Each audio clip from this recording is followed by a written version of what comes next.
আসসালামু আলাইকুম রহমতুল্লাহি ওবারাকাতু। দেশ এবং দেশের বাইরে যেখানেই বসে আমার এই ভিডিওটি দেখতেছেন, সবাইকে জানাচ্ছি আন্তরিক শুভেচ্ছা ও অভিনন্দন। আমি একজন যৌন চিকিৎসক ও কবিরাজ।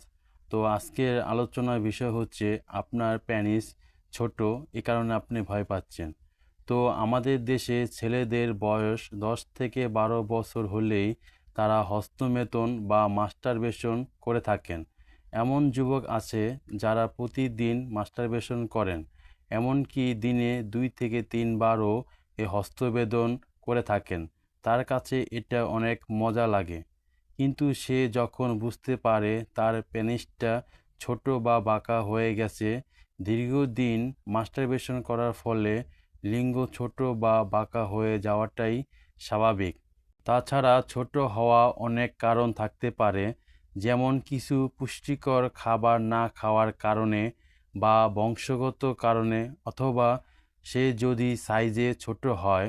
তাছাড়া বাজারের থেকে বিভিন্ন ধরনের হার্বাল বা অন্য কোনো ওষুধ ডাক্তারের পরামর্শ ছাড়াই সেবন করলে, অথবা ফুটপাত থেকে লিঙ্গ মোটা করার মালিশ ব্যবহার করে। আমরা যখন মোবাইলে বাইরের দেশের সেক্সুয়াল ভিডিও দেখি, তখন আমাদের মনে হয় তাদের লিঙ্গ অনেক মোটা বা লম্বা। আসল কথা হচ্ছে আমাদের এশিয়া মহাদেশের মানুষের উচ্চতা কম।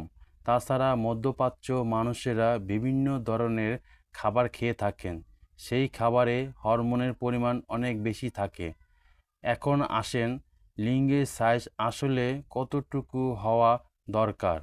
আমাদের দেশে অনেকেই যুবকরা এটা জানতে চায়, তো এটা নিয়েও তারা হতাশা থাকে যে পেনিসের সাইজটা আসলে কতটুকু থাকা দরকার। আমাদের এশিয়া মহাদেশের মানুষের লিঙ্গের সাইজ সাধারণত 3.5 বা 5.5 এমনকি 6 ইঞ্চিও হয়ে থাকে। তবে আপনার লিঙ্গ যদি 3 ইঞ্চি হয়, তবে মনে রাখতে হবে মহিলাদের জরায়ুর মুখ 2 থেকে 2.5 ইঞ্চি হয়ে থাকে। যদি আপনি স্ত্রীকে পরিপূর্ণ তৃপ্তি দিতে পারেন, অনেকক্ষণ সময় ধরে মিলন করতে পারেন, তবে এটাই যথেষ্ট।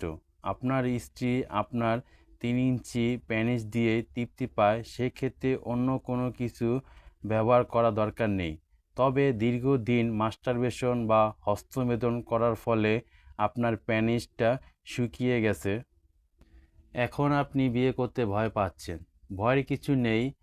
তো এখন থেকে আপনি নিয়মিত পুষ্টিকর খাবার খাবেন, যেমন দুধ, ডিম, মধু, কালিজিরা, কিশমিশ, শাকসবজি, তারপরে তৈলাক্ত মাছ, সমুদ্রের মাছ। তো বিভিন্ন ধরনের পুষ্টিকর খাবার নিয়মিত খেয়ে যাবেন। সাথে ভিটামিন, ক্যালসিয়াম ট্যাবলেট বা ক্যাপসুল, মাল্টিভিটামিন ট্যাবলেট খেতে পারেন। এই মাল্টিভিটামিন বা ক্যালসিয়াম ট্যাবলেট এগুলো নিয়মিত খেলে শরীরের কোনো ক্ষতি হবে না। তবে পুষ্টিকর খাবারের পাশাপাশি আপনার এই ভিটামিন বা ক্যালসিয়াম এগুলোও খেতে হবে। নিয়মিত ব্যায়াম করতে হবে এবং বেশি করে ঘুমাতে হবে, এবং নিজের মধ্যে আত্মবিশ্বাস রাখতে হবে যে আমি স্ত্রীকে পরিপূর্ণ তৃপ্তি দিতে পারবো। প্রিয় ভাইরা, আরেকটু বলে দিচ্ছি যে মানুষের সাইজ অনুযায়ী বা বংশগত কারণেই কিন্তু পেনিসটা এই ছোট বা লম্বা হয়ে থাকে। তো সেক্ষেত্রে যদি ঘাবড়িয়ে বা অন্য কোনো পন্থা অবলম্বন করে পেনিসের সাইজটা বড় করতে যান, তবে হিতাহিত এর বিপরীত হতে পারে বা বিভিন্ন ধরনের রোগ হতে পারে এবং সমস্যা হতে পারে।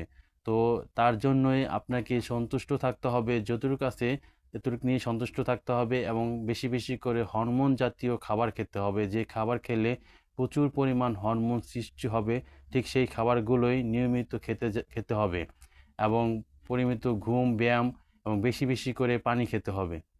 তো